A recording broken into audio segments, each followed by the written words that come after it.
આ પાસપોર્ટ તમે હું કામ કાઢવાસ? હું કામ કાઢવા છે? હવે ક્યારેક વિદેશ ફરવા જવું હોય ત્યારે એટલા માટે કાઢવા.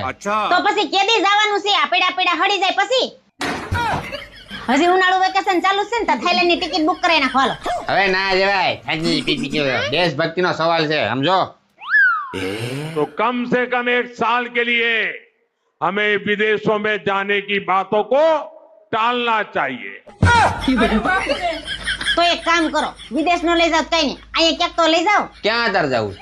એક કામ કરો, આપણે આવું જાય કાલ લોનાવાલા જાય. હાલો યાર ન્યાય નો જવાય, સમજો. हमें पेट्रोल डीजल का उपयोग कम करना होगा. તો પછી આ ફરવા જવાનો ખર્ચો બચે છે ને એમાંથી મને ગોલ્ડ કરાવી દો. હાલો હવે ગોલ્ડ ના કરાવાય, સમજો. कि साल भर तक घर में कोई भी फंक्शन हो, कोई भी कार्यक्रम हो, हम सोने